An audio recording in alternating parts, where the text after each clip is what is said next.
Yo, je suis pour l'élévation vegan, je suis pour une vidéo sur 5 faits qui s'est passé dans le monde du catch. Parce que si vous ne le savez pas, moi et Blaze, on est très fans de catch et je me renseigne beaucoup sur les faits qui se passent au sein du catch. On aura avec nous Blaze sur live Yo, et lui, il sait pas de quoi les faits vont être faits, il sait pas de quels faits on va parler. On va présenter 5 faits qui s'est passé durant ces mois-là, durant cette semaine-là. Parce qu'il y a quand même beaucoup de choses à dire et beaucoup de choses qui se sont produites. On va commencer tout simplement par le premier fait et on va parler tout simplement de ce qui s'est passé avec la fusion de UFC et de la WWE qui s'appelle maintenant TKO. Et donc en fait, Tikeo, c'est tout simplement un nom de fusion. c'est le nom de fusion entre la WWE et ND Honor, tout simplement. Parce qu'ND Honor, c'est ceux qui se produisent de UFC. Et en première vague, il n'y a eu que des renvois en interne. C'est vraiment des gens qu'on connaît pas du tout. À part la femme du Ultimate Warrior, mais bon, ça, on ne la connaît pas vraiment. Mais on va plutôt parler des renvois qui s'est passé au sein des catcheurs, parce qu'il y a eu des renvois du nom de Massé et Menswar, des renvois comme Dana Brooke aussi, des renvois comme, comment dire, Aziz, et surtout comme Dolph Ziggler qui avait quand même 14 ans d'ancienneté dans l'entreprise. C'est juste énorme. Et t'en as oublié un. Vas-y. Riddle. Riddle aussi, oui, il a été viré. Matt Riddle. Matt Riddle a été renvoyé vendredi soir, tandis que les autres ont été renvoyés jeudi soir. C'était il y a une semaine tout ça. Et tout simplement, on va continuer avec notre deuxième fait. Actuellement, ce dernier, Dolph Ziggler, est en train de discuter avec des catcheurs de AEW. On sait pas qui, on sait pas de quoi. Tout ce qui est sûr, c'est qu'il est en train de parler avec des gens de AEW. Catcher ou interne? On sait pas du tout. Ok.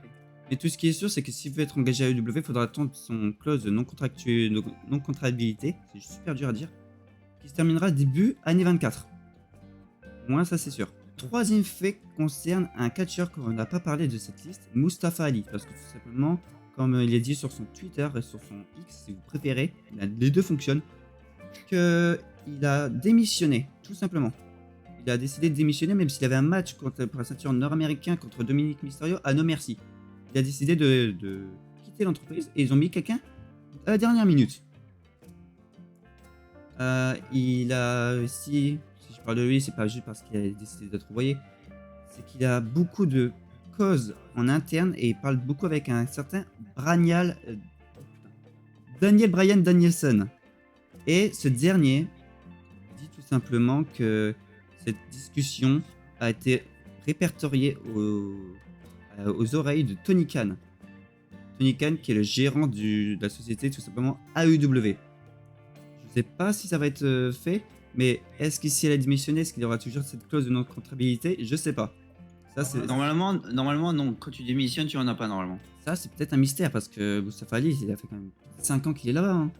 Bah, après, c'est les droits en termes américains. J'y connais rien. c'est pas pareil. J'avoue, j'y Voilà, connais c'est rien. ça. Le quatrième fait va aller cette fois-ci du côté de Impact Wrestling. Deux catcheurs du nom de PCO et de Sami Callihan annoncent leur fin de contrat d'ici la fin du mois de octobre. Sami Callihan, ce dernier, a tout simplement dit qu'il n'augmentera pas son contrat et qu'il attendra juste tranquillement que son contrat arrive à terme. Donc, je sais pas s'il va arrêter le catch, je sais pas s'il va aller dans d'autres entreprises. La deuxième option est plus judicieux, mais est-ce qu'il va rester aux États-Unis ou au Japon? C'est ça. En fait, c'est ça la question sur toute. Je pense sur la principale bouche des oreilles de ses supporters. Je pense. Ouais, totalement. Totalement, parce que Sami Callihan est quand même un grand catcheur, ancien champion Impact, même pareil pour PCO, donc c'est des grands noms de tête d'affiche ça. Pour le dernier fait de cette vidéo, on va parler d'un catcheur qui a tout gagné lors du dernier AEW Grand Slam.